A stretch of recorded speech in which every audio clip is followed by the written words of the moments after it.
Hey everyone out there on Facebook. Okay, God has placed something in my heart, so I have to move very quickly on it. And you're going to see this today on Facebook and on YouTube. See, there's this thing called clicks. Everybody has a click out there, and I'm not against clicks. I want to be a part of a clique. I want to be a part of the clique that actually enters the pearly gates come that day. So trust me, I'm not against cliques. Who I want to address are the people who are not feeling accepted because they're not part of the clique. It kind of makes you feel like something's been taken from you, like you've been robbed. You've been robbed of your acceptance. And then your imagination kind of runs wild on you, and you think that maybe these people are talking about me, or maybe they don't want me here. All sorts of things start running through your head. I know what that feels like. So God took me to 1 Samuel chapter 30, and there's a story in there about David. He had gone out with all of his troops, and when he returned, the village was ravaged. And his 2 wives, along with all the wives and all the children of all of his troops, they were all taken. Now, no one like David knows more about not feeling accepted, because the second that trauma hit home, his troops turned against him. He walked into a room and felt unaccepted, and he was the leader of that pack. And suddenly the men were talking about him. He even walked into a room and overheard them talking about stoning him. It wasn't his imagination at that point. He heard them. He was the leader, and now he's the least of them. He felt discouraged. He felt alone. He had even suffered a loss as well. He lost both of his wives in that one little ravage. Not a little ravage, a big ravage. But he had lost something very special to him as well, and he was suffering. But one of the things that I admire about this scripture is that it said that David did 3 things.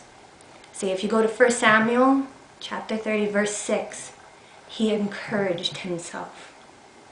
It says, David was greatly distressed because the men were talking of stoning him. Each one was bitter in spirit because of his sons and daughters. But David found strength in the Lord his God. He found strength in the Lord his God. You guys need to remember that you need to encourage yourselves. Sometimes there's going to be moments where you feel completely alone. Those are moments of testing and trials. And those are moments where you get to stand on top of your enemy and say, I don't need the acceptance of anybody else. What I need is the acceptance of God, and I have that. I don't need anything else. It's sufficient for me.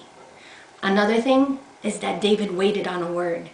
It was on verse 8. It says, and David inquired of the Lord, shall I pursue the raiding party? Will I overtake them? David waited on a word from God.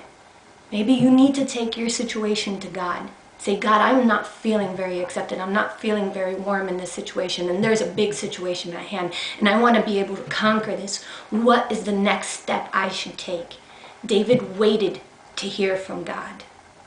And then the third one I want to remind you of is, don't let your imagination run wild with you.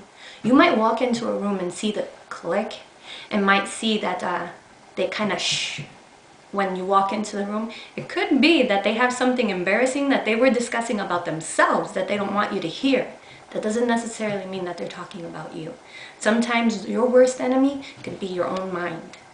Okay, don't let your imagination run wild with you. David was in a position where his imagination could have gone running wild in this. A lot of us would be stuck in the very hole. But you know what? Not only did he encourage himself to get himself out of the hole, but he also inquired with God, waited for an answer, and you know what? He took back what was stolen from him and got so much more in the end. He got his family, he got all the troops' families back, and he got a lot more plunder. Read the story, 1 Samuel chapter 30. It's a wonderful story, and it'll encourage you. And I'm encouraging you to go out there and take back what's yours. Don't let people steal your acceptance. Don't let people steal you from your dreams. Okay? To God be the glory.